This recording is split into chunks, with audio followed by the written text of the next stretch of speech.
सृष्टि बचपन से ही दिखने में सुंदर नहीं थी, लेकिन अमीर बाप की बेटी सृष्टि पर उसकी माँ जान छिड़कती।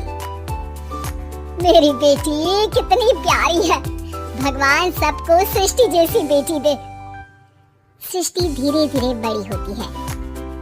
एक दिन सृष्टि की सहेली कहती है, तू दिखने में कितनी अजीब सी है, लेकिन मैं जानती हूँ हम सब में सबसे अच्छी शादी तो तेरी ही होगी। तेरे पापा अमीर जो है। अरे बता नहीं सकते यार, दहेज तो हर कोई देता है, ये क्या ज्यादा ले जाएगी अपने पति के लिए? अरे बड़े शहर में कोठी है इसके पापा की। अरे पापा की है ना, कौन सी इसकी है? इसकी होती तब तो कोई भी लड़का इससे शादी कर लेता। अरे पापा की मतलब पापा की है तो मेरी ही है ना? किसने कहा? अब तेरी तो तब होगी ना जब तेरा भाई ना हो। वैसे भी शादी के बाद सारी प्रॉपर्टी भाई के नाम होती है। सृष्टि समझ जाती है कि उसे किसी भी हालत में माँ बाप की सारी प्रॉपर्टी को अपने नाम करना है, लेकिन कैसे? एक दिन सृष्टि का भाई शीनू कहता है, बहन क्या कर रही है? तुझसे एक बात करनी है। अरे हाँ करना, मैं तो तेरी बहन हूँ। बहन मेरी लाइफ में ना एक लड़की है, बहुत अच्छी है। मैं सोच रहा हूँ माँ और पापा से बात करूँ शादी के लिए। सृष्टि को समझ में आ जाता है कि भाई की शादी होते ही भाभी उसे एक दिन भी घर में बर्दाश्त नहीं करेगी। क्या बात है भाई, बताना कौन है वो? यार वो बहुत अच्छी लड़की है, पढ़ी लिखी है, मेरे साथ जॉब भी करती है। बस एक प्रॉब्लम है। प्रॉब्लम? क्या प्रॉब्लम है भाई? यार वो शादीशुदा है, लेकिन उसके पति ने उसे सिर्फ इसलिए छोड़ दिया क्योंकि उसके माँ बाप दहेज नहीं दे पाए। सृष्टि ये सुनकर न जाने क्यों खुश हो जाती है।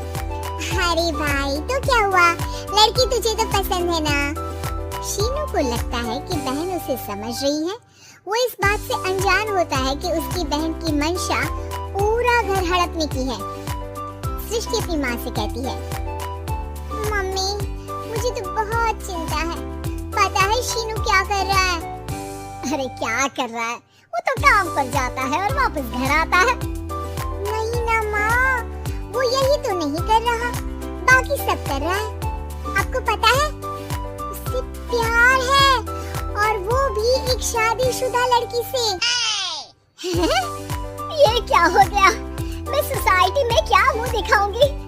अरे तेरे पापा तो यही कहेंगे कि मैंने ही उसे बिगाड़ दिया है। माँ देखो मेरी बात मानो, पापा पर भी विश्वास करने की जरूरत नहीं है। अब आप ही बताओ, पापा इतनी देर घर के बाहर रहते हैं क्यों? बोलो। बेटा वो तो नौकरी करते हैं ना। तू बहुत भोली है माँ, पापा का ऑफिस तो 7 बजे खत्म हो जाता है, लेकिन देखो कितनी देर से आते हैं। अरे नहीं बेटा, ऐसी कोई बात नहीं है। सृष्टि माँ को एक औरत से बात करते पिता की फोटो दिखाती है। देखो माँ कैसे हैं पापा, मैं ना कहती थी कि पापा सही नहीं है। मैं तेरे पापा से बात करूंगी, दे फोटो मुझे। ओह माँ वो तो डिलीट हो गई। लेकिन चल तूने तो देख लिया ना, पापा से बाद में बात कर लेना, और हाँ मेरा नाम बिल्कुल मत लेना। हाँ माँ। अब क्या था, सृष्टि की माँ और पिता के बीच झगड़ा होना शुरू हो जाता है।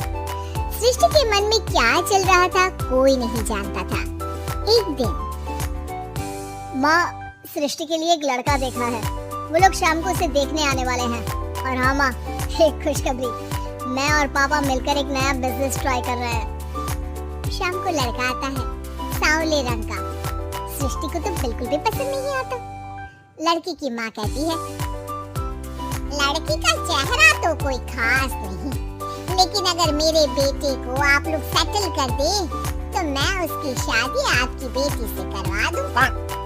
सृष्टि को लड़का बिल्कुल पसंद नहीं था, उसे भाई पर गुस्सा आ जाता है। लड़के वालों के जाने के बाद कहती है, माँ देखा शीनू मेरे लिए कैसा लड़का लेकर आया, न दिखाने लायक न सुनने लायक, सेटल भी नहीं, वो भी हम करे। अरे माँ मैं जानती हूँ ये मेरी शादी किसी भी घर में क्यों करवाना चाहता है? अरे कैसी बात कर रही है बहन? तूने तो देखा ना, लड़की को मैंने ही मना कर दिया तुझसे शादी के लिए।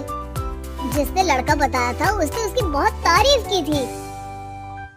बात आई गई हो जाती है, लेकिन सृष्टि का मन शांत नहीं होता। क्या करूं, कुछ समझ में नहीं आ रहा। मेरी शादी हो गई तो ये लोग पूरी प्रॉपर्टी शीनू के नाम कर देंगे। मेरे हाथ तो कुछ लगेगा ही नहीं।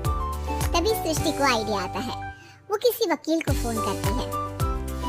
जी देखिए, अगर आपके मम्मी पापा का तलाक हो जाता है तो आपके पिता की आधी प्रॉपर्टी आपकी माँ के नाम हो जाएगी। फिर उसे वो किसी को भी दे सकती है। सृष्टि अब माँ को बेटे के खिलाफ भरती है। माँ, शीनू पर नजर रखा करो। वो जिस लड़की के प्यार में है ना, वो शादीशुदा है। यहाँ आएगी, सारा पैसा, रुपया, जमीन, जायदाद सब हड़प लेगी। पापा का भी हाल तुमसे छुपा नहीं है। ऐसा ना हो कि मैं और आप एक दिन सड़क पर भीख मांगे। हे भगवान, मैं तो जीते जी मर जाऊंगी अगर ऐसा हो गया तो। ऐसा हो गया नहीं माँ, ऐसा ही होगा। अभी समय है, आगे का सोच लो। मैं तो कहती हूँ पापा से आधी प्रॉपर्टी लेकर अलग हो जाओ। पापा की आधी प्रॉपर्टी भी हम लोगों को अगर मिल जाती है ना, तो अगले 7 जन्म सफल समझो। बेचारी माँ बेटी के कहने पर पति से तलाक लेकर अलग हो जाती है। सृष्टि अब पैसों से गाड़ी और अपने दूसरे महंगे शौक पूरे करने लगी। उसके दोस्त भी उसके पैसे इस्तेमाल करते। सृष्टि, कल तुम कहाँ थी? मैं सारा दिन घर पर अकेली थी। तो मैं क्या करूं? मैंने ठेका तो नहीं लिया है ना तुम्हें संभालने का। माँ को सृष्टि से ये उम्मीद नहीं थी। वो बैठकर रोने लगती है। वहीं उसका पति यानी कि सृष्टि के पिता आ जाते हैं। मैं जानता था कि तुम्हारा यही हाल होगा, तो आपने मुझे रोका क्यों नहीं? मैं रोकता तो तुम रुकती क्या? सृष्टि के कहने पर तुमने मुझ पर अपने बेटे पर शक किया, लेकिन तुम ये भूल गई कि कैसे हम दोनों ने मिलकर जीवन में इतना सब खड़ा किया। माँ पति के गले लग जाती है। मुझे माफ कर दीजिए, मैंने आपकी कमाई का एक बड़ा हिस्सा गवा दिया। कोई बात नहीं, तुम साथ हो तो मैं ऐसी 7 प्रॉपर्टी खड़ी कर दूंगा। तभी वहाँ सृष्टि आ जाती है रोते हुए।